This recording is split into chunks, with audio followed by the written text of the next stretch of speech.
우리가 창세기부터 성경을 개괄적으로 다루고 있습니다. 개괄적으로 다룬다라는 말은 핵심을 짚으면서 이제 나아가고 있다 하는 뜻입니다. 어느덧 우리는 열왕기서에 이르렀습니다. 열왕기는 남북 이스라엘의 여러 왕들에 대한 기록입니다. 남쪽에는 21명의 왕들이 있었습니다. 북쪽에는 19명의 왕들이 나라를 다스리고 있었습니다. 이 왕들이 도대체 어떤 왕들이었느냐 하는 것을 열왕기는 우리에게 보여주고 있는 것입니다. 그런데 특이하게도 왕들이 주인공이 아닙니다. 열왕기는 왕들이 주인공으로 등극하지 않습니다. 열왕기에는 선지자들이 참 주인공으로 여기에 등장하고 있습니다. 하나님의 뜻을 쫓아 하나님의 종이 된 선지자들이 왕들 하나하나를 평가하는 것입니다. 그들이 왕들을 평가할 때에 평가 기준은 도대체 무엇이었습니까? 다윗이었습니다. 그래서 열왕기서에 보면은 다윗처럼 하나님 앞에 정직했다, 다윗과 같이 아니했다 하면서 다윗을 잣대로 저울로 여러 왕들에게 들이대는 것을 우리가 볼 수 있습니다. 이들은 조금도 편협되지 아니한 자세로 왕들을 평가해 가는 것입니다.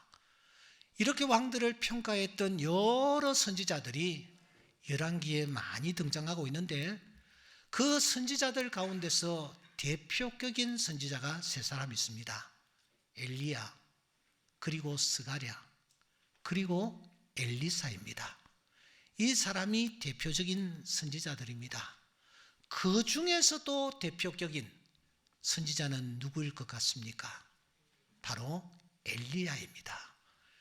엘리야는 마태복음 17장에 예수님께서 변화산에서 변화하셨을 때에 그 현장에 모세와 엘리야가 나타났습니다. 바로 그 엘리야입니다. 모세는 율법을 대표하는 사람으로, 엘리야는 선지자를 대표하는 사람으로 나타나고 있는 것입니다. 엘리야는 그런데 디셉 사람으로 소개되고 있습니다. 엘리야는 북이스라엘에서 활동했다라고 소개하고 있습니다. 그러나 이 엘리야에 대해서는 논란이 참 많습니다. 과연 엘리야가 사람이었을까? 엘리야가 도대체 어떤 사람이었을까 하는 논란들이 아직까지 있습니다. 그러나 이 논란을 우리는 접어놓고 성경이 말하고 있는 엘리야를 우리가 살펴볼 필요가 있습니다. 엘리야는 어려운 시대에 하나님이 창조주 되심과 하나님이 주관자가 되심을 강하게 선포합니다. 창조주 하나님, 세상의 모든 것을 주관하시는 분이 하나님이시다라는 것을 이 엘리야가 일생 동안 증언을 하고 있는 것입니다. 그러면 왜 엘리야가 이 두 가지, 하나님이 창조주 되신다라는 것과 하나님이 주관자가 되신다라는 이 두 가지를 강하게 선포하고 있습니까? 당시 이 엘리야가 활동했던 이 시대에 북이스라엘은 그야말로 말이 아니었습니다. 아합이라는 사람이 왕으로 있었는데, 이 아합이 이방 여인 이세벨을 아내로 맞이하는 것입니다. 그러자 이 이세벨이 자기가 지금까지 섬기던 신을 그대로 다 가지고 이스라엘에 들어왔습니다. 그 우상신들 가운데서 대표적인 신이 바알과 아세라 신이었습니다. 이세벨은 남편을 꼬드겨서 바알과 아세라 신의 신전을 세웠습니다. 그리고 그 신전의 신상을 안치해 놓고서는 그 우상 앞에 절을 하는 것입니다. 아합과 이세벨 왕과 왕후가 그 우상을 섬기니 따르던 신하들이 여러분 뒤따라서 슬그머니 우상을 섬기기 시작했습니다.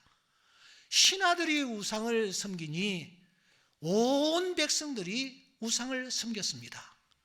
여호와 하나님은 간 곳 없었습니다. 온 이스라엘이 바알, 아세라 천지가 되어버린 것입니다.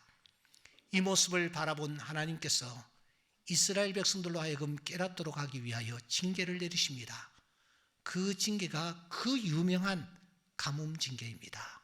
3년 6개월 동안 비가 내리지 아니한 것입니다. 아시다시피 그곳 지형은 거의 사막지대입니다. 그러므로 하늘에서 비가 내리지 아니하면 온 땅이 사막화되는 것입니다. 아십니까? 그 유명한 그리 시냇가도 말라버렸습니다. 한 가정에서는 엄마와 아들이 마지막 아껴두었던 밀가루를 가지고 빵을 만들어 먹고선 이제는 죽어야 되겠다라고 하면서 마지막 빵을 만드는 그 처참하고 눈물겨운 장면을 우리는 성경에서 발견합니다. 그만큼 어려운 상황이 벌어진 것입니다. 사랑하는 여러분, 한 나라의 지도자가 얼마나 중요한지 우리는 여기서 깨닫습니다.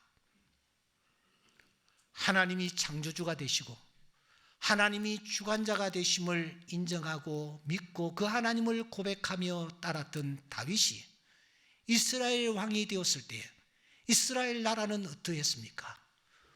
이스라엘 나라는 그야말로 부국강병, 아주 부국한 나라가 되었습니다. 주변의 나라들이 전부 조공을 바칠 정도로 이스라엘은 아주 강대한 나라가 된 것입니다. 하지만 우상을 섬기고 엉뚱한 일을 행했던 이 아합이라는 자가 왕이 되었을 때 그 나라는 어떠했습니까? 그 나라의 백성들은 도대체 어떠했습니까? 똑같은 나라이었음에도 불구하고 그 나라는 참으로 처참하기 그지없는 상황으로 내몰리게 된 것입니다. 사랑하는 여러분, 나라의 지도자는 중요합니다. 그런데 우리 대한민국의 명운을 걸 대통령 선거를 우리는 눈앞에 두고 있습니다. 잘 뽑아야 합니다. 우리도 모르는 사이에 지금 이 대한민국은 어디에 와 있습니까? 차별금지법, 낙태법 폐지, 영아살해 문제, 안락사, 동성애, 여기에 전체주의적인 사상 등이 지금 이 나라의 정치계, 이 나라의 행정, 그리고 교육과 법 체계를 여러분 어떻게 바꾸어 놓고 있습니까? 하나님이 보호하사 우리나라 만세 이 애국가도 친일 색채가 묻어 있다고 해서 바꾸어야 된다라는 분위기로 몰고 가고 있습니다. 태극기는 가능한 한 뒤로 감추고 누가 만드는지도 모르는 한반도기, 그리고 한반도 배지가 더 각광을 받고 있는 오늘 현실입니다. 그래서 우리나라 선수들이 국제대회에 나가 땀을 흘려서 금메달을 땄을 때에 태극기가 올라가고 하나님이 보호하사 애국가가 널리 퍼지는데도 우리 안에 별로 감흥이 없습니다. 지금 북한 주민은 피폐해질 대로 피폐해진 상태입니다. 하지만 저들이 성공한 것 두 개 있습니다. 하나는 저들이 핵을 보유한 것과 또 하나는 남조선을 의식화시킨 것입니다. 지금 이 남쪽에 의식화되어 암암리의 정계와 학계에서 활동하는 자들이 여러분 얼마쯤 된다라고 생각하십니까? 그들은 일찍이 남조선 혁명화 10개 조항이라는 것을 만들어 놓고 이것을 마치 우리의 십계명처럼 붙잡고 있습니다. 그 네 번째가 무엇인지 아십니까? 교회를 파괴하라입니다. 남한에 있는 교회를 파괴하라. 공산화의 제일 큰 장애물을 저들은 교회로 봤고 교인들을 보고 있기 때문입니다. 그런데 공교롭게도 코로나19 이 팬데믹으로 말미암아 가장 피해를 본 곳이 두 곳이 있으니 바로 자영업자들과 교회입니다.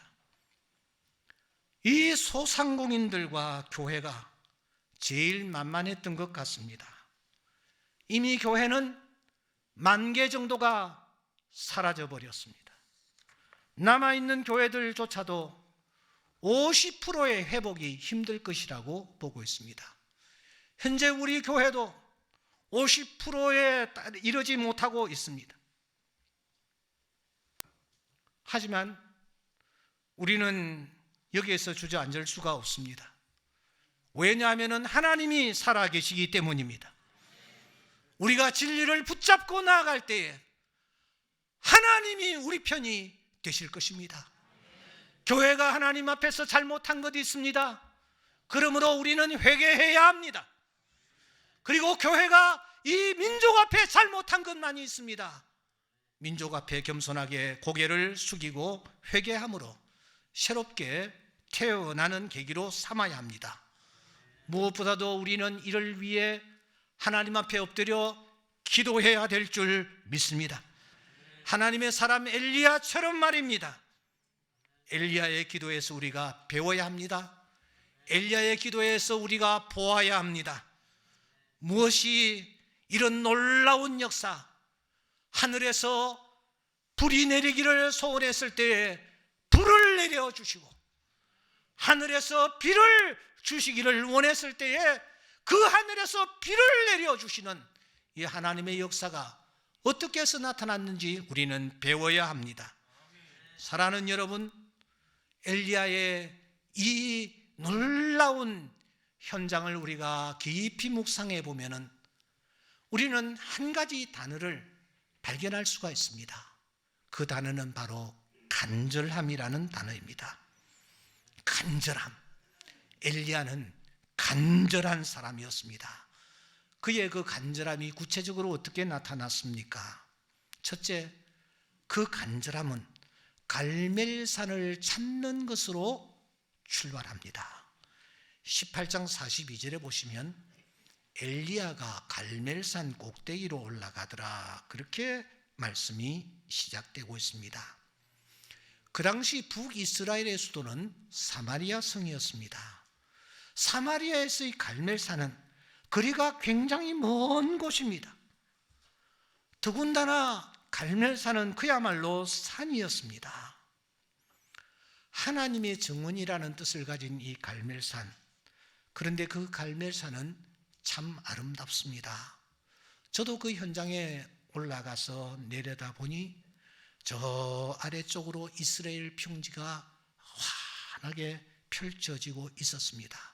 삼림도 울창했습니다. 엘리야가 그 산을 여러분 왜 찾았을까요? 이렇게 풍광이 아름답고 또 곡창지대였기 때문일까요? 아닙니다.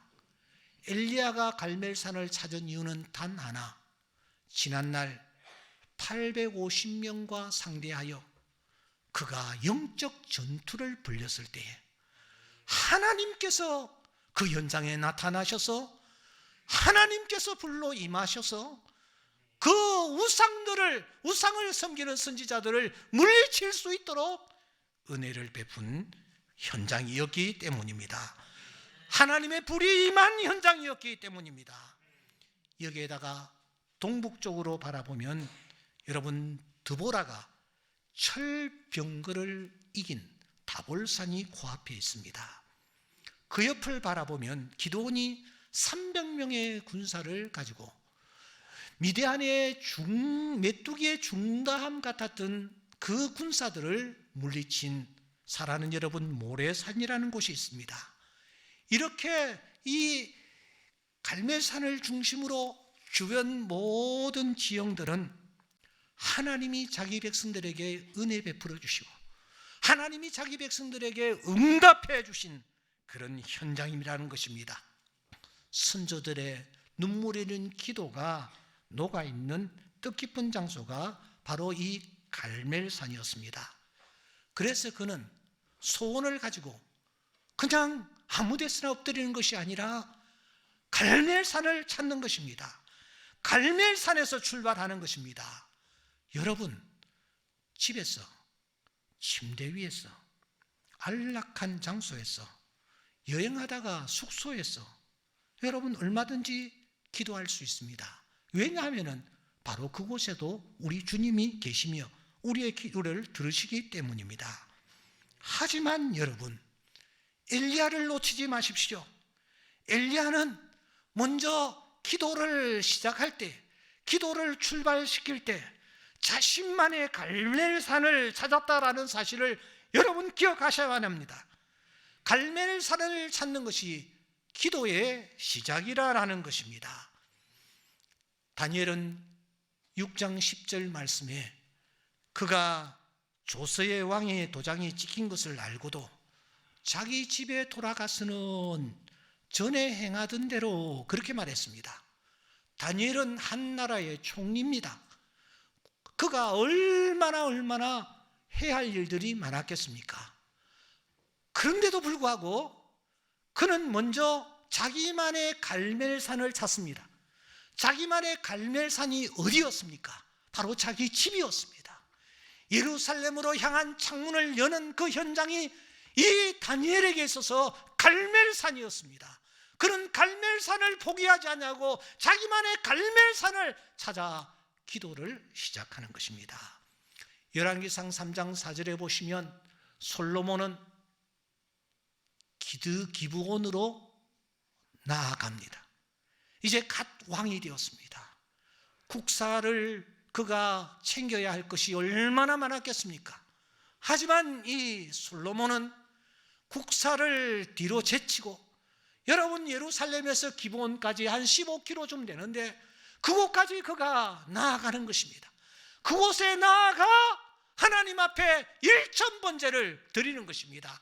그때 그 솔로몬의 갈멜산인 기브온에 하나님이 나타나셔서 말씀하십니다. 내가 내게 무엇을 줄고 내게 구하라. 우리 주님도 아무 데서나 기도하시지 않으셨습니다.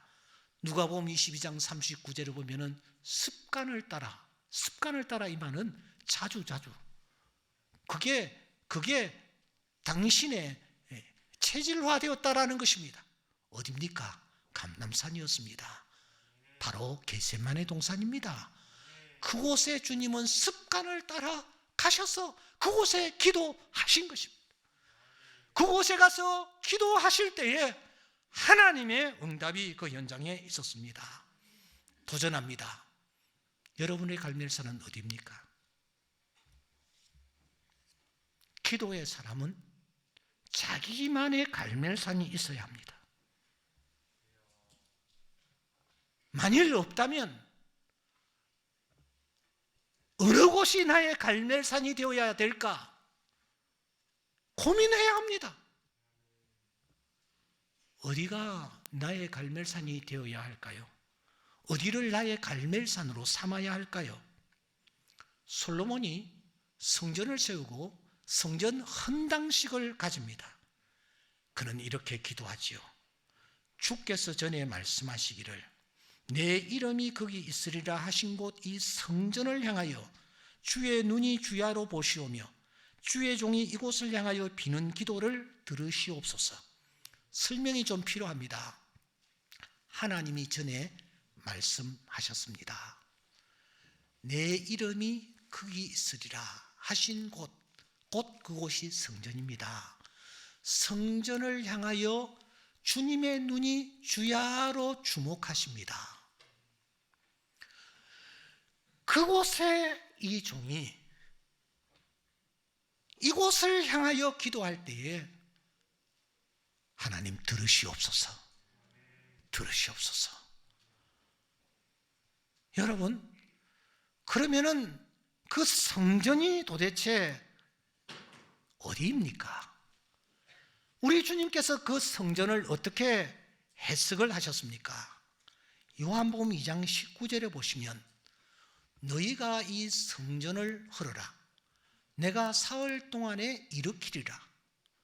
그리고 난 뒤에 주님은 말씀하십니다. 이 성전된 자기의 육체를 가리킴이라.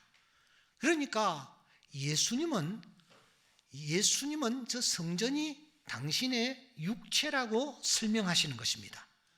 성전이 어디냐? 성전이 신약시대에 예수님 시대에 와서 예수님의 육체로 바뀝니다. 그러면 예수님의 육체는 또 어떻게 바뀝니까? 에베소서 1장 23절에 보시면 교회는 그의 몸이다. 그의 몸이, 그 예수님의 육체가 무엇이냐? 교회라고 말씀합니다. 골로새서 1장 24절에 보시면 그의 몸된 교회를 위하여 내 육체에 채우노라고 말씀하는 것입니다. 그러니까 구약시대의 성전이 예수님의 몸을 상징한다면 예수님의 몸은 오늘날 그의 몸된 교회를 상징한다라는 것입니다. 그렇다면 사랑하는 여러분, 나의 갈멜산은 어디여야 할까요? 바로 이 주님의 몸된 교회인 줄 믿습니다. 교회가 갈멜산입니다. 이 갈멜산인 교회를 찾는 것은 기도의 출발점이 되는 것입니다. 그래서 우리는 힘들지만 멀리서 몇 시간 여러 번 차를 바꾸어 타고 이 갈멜산을 찾는 것입니다. 시간이 걸리지만 갈멜산을 찾는 것입니다. 여러분 혹시 인천 송도에 가보신 적이 있습니까? 여기에서 인천 송도는 굉장히 먼 곳입니다. 인천공항으로 가는 고속도로를 타고 가다가 청라 쪽으로 빠져가지고 이렇게 빙 둘러서 가는 방법도 있고, 그 다음 또 순환도로를 이용해가지고 제2, 제3 경인 고속도로를 통해가지고 이 송도로 진입을 합니다. 어떻든 먼 곳입니다. 그런데 매주 금요일마다 그 송도에 살고 있는 한 가정이 금요일 날 가지는 은혜의 강 기도회에 참석을 합니다. 남편과 아내와 대학생인 딸 한 번도 빠지지 않고 참석을 하고 있습니다. 남편은 우리와 똑같은 평범한 직장인입니다. 금요일 좀 쉬고 싶지 않겠습니까? 트래픽은 또 얼마나 심합니까? 도대체 물어보지는 않지만 가는데 오는데 시간이 엄청나게 소요될 것입니다. 교회 와서 은혜의 강 기도를 가지는데 우리가 금요 성취회를 가지지 못하고 은혜의 강 기도회를 약식으로 가지다 보니까 대강 8시 45분쯤 되면 끝납니다. 그 45분을 위해서 그 멀리서 오는 것입니다. 그리고 엎드려서 늦게까지 기도하다가 돌아가는 모습을 보면서 제 마음속에 하나님이 저 모습을 보시며 하나님은 어떤 마음을 가지실까? 그런 생각이 들었습니다.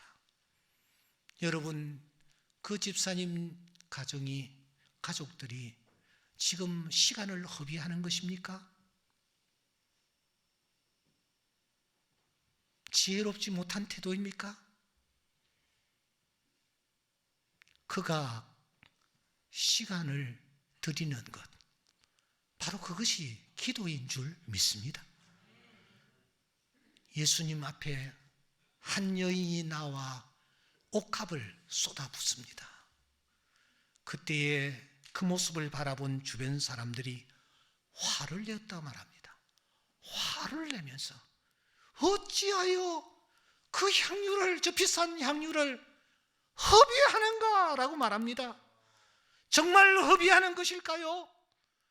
그 여인이 주님 앞에 향유를 쏟아붓는 것 허비하는 것일까요? 그 집사 가족이 그 멀리서 와서 기도에 참석하고 다시 돌아가는 것 시간을 허비하는 것일까요? 그들은 모르긴 하지만 이곳을 갈멜산으로 생각하고 나오는 것입니다. 여러분들에게 묻습니다. 여러분의 갈멜산이 있습니까? 여러분은 어디를 여러분의 갈멜산으로 생각하고 계십니까? 갈멜산은 중요합니다. 갈멜산은 기도의 출발점이기 때문입니다. 두 번째, 그의 간절함은 포즈에서 절정을 이룹니다. 18장 42절에 보시면 땅에 꿇어 엎드려 그의 얼굴을 무릎 사이에 넣었다, 그렇게 말합니다. 기도의 절정은 간절함입니다. 간절함이 사라진 기도는 기도가 아닙니다. 저는 이 본문을 대하면서 엘리야의 기도의 포즈를 한번 취해 보려고 했습니다. 불가능했습니다. 허리는 굽었고 이렇게 포즈가 나오질 않았습니다. 더군다나 지금 엘리야는 노령입니다. 뼈가 굳어질 대로 굳어져 있었단 말입니다. 그런데 그가 얼굴을 무릎 사이에 넣었습니다. 아니, 들어갔습니다. 어떻게 이게 가능할까요? 엎드릴 때마다 이런 포즈로 하나님 앞에 나아가니 그렇게 되었다라는 것입니다. 그렇게 간절히 기도했다라는 뜻입니다. 여러분들은 기도 드리실 때에 기도의 포즈가 어떠합니까? 그냥 이렇게 그냥 적절하게 하다가 또 꾸벅꾸벅 졸다가 그냥 그렇게 기도를 마무리하고 있지는 않습니까? 어떤 이는 말합니다. 기도란 시내 관광을 느긋하게 하는 세단이 아니다. 공장의 창고로 가서 짐을 싣고 나오는 트럭과 같다. 기도는 그냥 푹신한 세단에 등을 기대고 앉아서 이렇게 동네 바라보는 그게 기도가 아니다. 기도가 무엇인가? 공장의 창고에 들어가 짐을 싣고 나오는 트럭과 같다라는 것입니다. 그래서인지 성경을 바라보면 기도의 사람들, 응답을 받았던 사람들은 한결같이 독특한 포즈가 있었던 것을 우리가 발견합니다. 모세가 아말렉을 이길 때에 그의 두 손을 높이 들고 기도했다고 성경은 기록합니다. 다윗이 굴 속에서 기도했을 때에 하나님 앞에 부르짖으며 소리내어 기도했다라고 말합니다. 솔로몬이 헌당식을 하면서 하나님 앞에 손을 펴고 하나님 앞에 기도했다고 말합니다. 바울은 기도할 때에 무릎을 꿇고 비노니 하나님 앞에 무릎을 꿇고 기도했다라고 말합니다. 다윗이 기도할 때는 땅바닥에 엎드려서 그가 밤을 지새우며 하나님 앞에 기도했다라고 말하고 있습니다. 여러분의 기도의 포즈는 어떠합니까? 포즈는 바로 기도의 절정을 우리에게 보여주는 것이므로 기도할 때의 포즈는 정말 중요한 것입니다. 마지막 세 번째로 그의 간절함은 응답 기한을 정하지 않는 것으로 대미를 장식하고 있습니다. 엘리야가 얼마나 기도했는지 우리는 알 수가 없습니다. 본문에서는 7번이라는 단어가 나오는데 7번이라는 것은 완전 숫자, 주실 때까지 하는 것입니다. 중요한 것은 이 엘리야가 자기가 스스로 기한을 정해 하나님 앞에 나아가지 아니했다라는 것입니다. 기한을 하나님 앞에 맡기고 기도하는 것입니다. 하나님이 주실 때까지 엎드린 것입니다. 매달린 것입니다. 부르짖은 것입니다. 성경은 우리에게 말합니다. 때와 시기는 아버지께서 자기의 권한에 두셨으니 너희들이 알 바가 아니다. 주시는 때 하나님께 있습니다. 기한 하나님께서 정해 놓으십니다. 우리는 그저 기도할 뿐입니다. 우리가 선을 행하되 낙심하지 말지니 포기하지 아니하면 때가 이름에 거두리라. 실 뿌리는 자의 비유를 놓치지 마시기 바랍니다. 길가, 돌밭, 가시떨기밭이 우리 앞에 펼쳐집니다.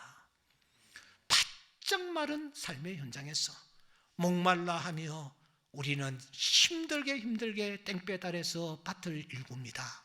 열매가 없습니다.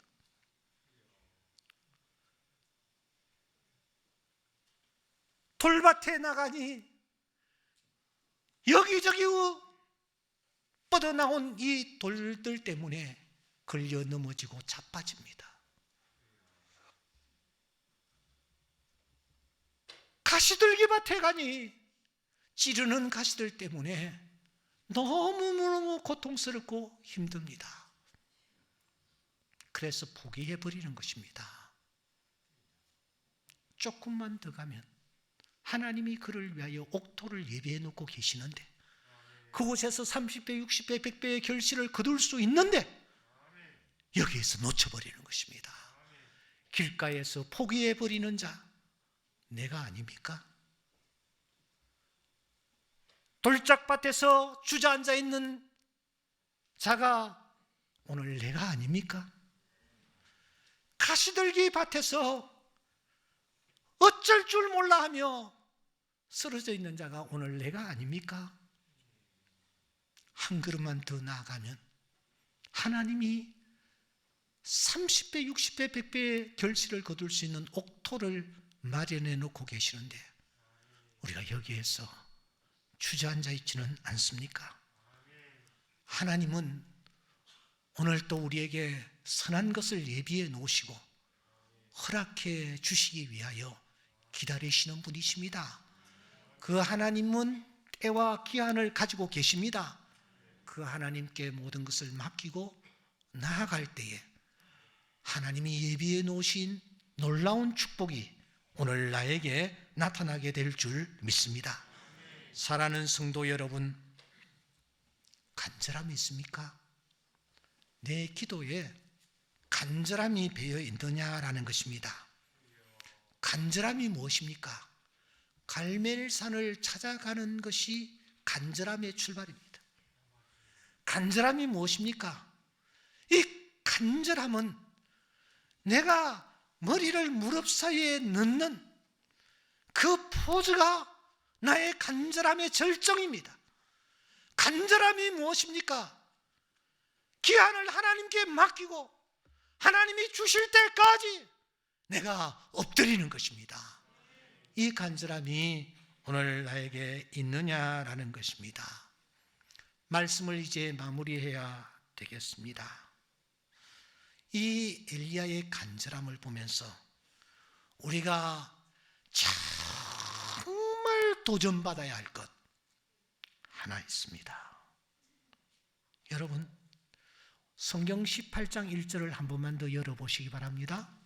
열왕기상 18장 1절, 18장 1절에 보시면 하나님이 말씀하십니다. 내가 비를 지면에 내리리라. 언더라인 하시기 바랍니다. 하나님이 말씀하십니다. 내가 비를 지면에 내리리라. 하나님이 말씀하십니다. 18장 41절, 큰 비 소리가 있나이다. 언더라인 하시기 바랍니다. 하나님이 말씀하시기를 내가 비를 지면에 내릴 것이다. 하나님이 말씀하시기를 비를 지면에 내리리라 라고 말씀하시고 엘리야의 귀에 큰 비 소리까지 들리게 하셨습니다. 자, 저를 보세요. 그렇다면 엘리야는 뭘 하면 됩니까? 뭘 하면 됩니까, 여러분? 하나님이 비를 내리겠다고 약속하셨어요. 엘리야의 귀에 큰 비 소리까지 들렸습니다. 그러면 뭘 하면 됩니까? 기다리면 되죠. 그렇잖아요. 기다리면 되는 거 아니에요. 기다리면 되는 것 아닙니까? 왜냐고요? 하나님이 약속해 주셨고 하나님이 큰 비 소리까지 들려주셨으니 나는 기다리면 되는 것입니다. 그런데 사랑하는 여러분, 엘리야는 그때 어떻게 합니까? 내가 비를 내리리라 큰 비 소리까지 들은 엘리야가 도대체 무엇을 하고 있습니까? 이 엘리야가 갈멜산을 찾아가는 거예요. 이 엘리야가 머리를 무릎 사이에 넣는 거예요. 이 엘리야가 주실 때까지 엎드리는 거예요.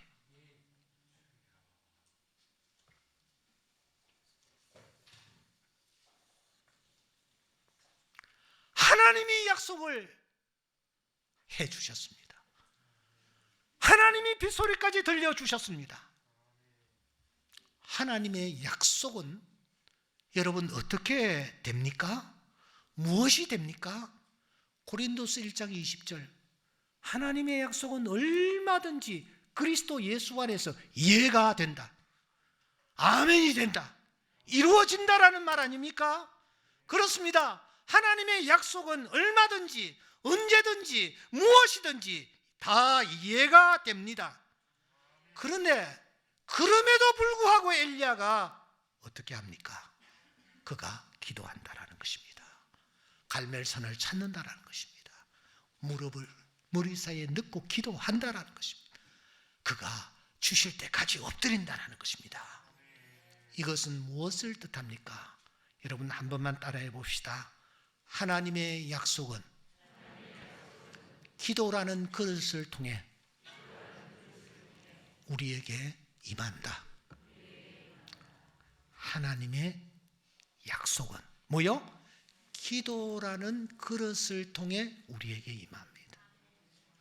성경 전체는 하나님의 약속으로 가득 차 있습니다. 그런데 이 하나님의 약속이 우리에게 다 나타나는 것은 아니에요. 기도할 때에 기도하는 자에게 기도하는 것만큼 우리에게 임하는 줄 믿습니다.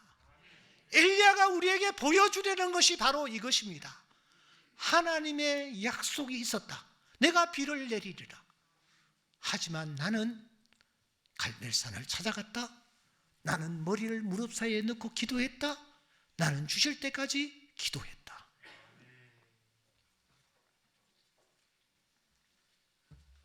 드디어 응답이 나타났습니다. 하늘에 비가 쏟아졌습니다. 조금 전에는 하늘에서 불이 쏟아졌지 않습니까?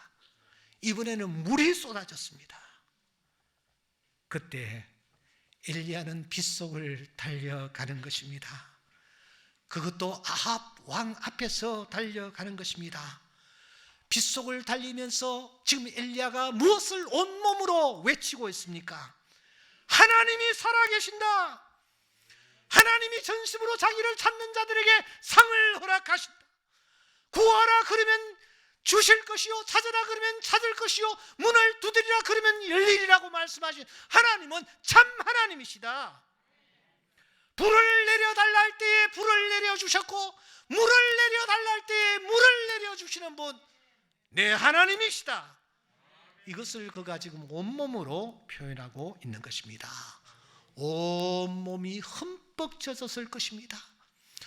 얼굴에는 눈물인지 빗물인지 여러분 땀방울인지 알 수 없는 것들이 흘러내렸을 것입니다. 이것을 개의치 않냐고 그는 달리는 것입니다. 빗속을 달리면서 하나님이 창조주가 되시며 하나님이 역사의 주관자가 되심을 그는 힘있게 온몸으로 증언하고 있는 것입니다. 예수 믿은 지 몇 년 되셨습니까? 지금까지 예수를 믿으면서 단 한 번이라도 빗속을 달려보신 적이 있습니까? 빗속을 달리며 내가 믿는 하나님은 이런 분이시다라는 것을 증언해 보신 적이 있습니까? 우리가 믿는 하나님은 신실하신 하나님이십니다. 사무엘상 15장 29절에 보시면 이스라엘의 지존자는 거짓이나 변개함이 없다. 그는 사람이 아니심으로 결코 변개하지 않으시는 분이시다.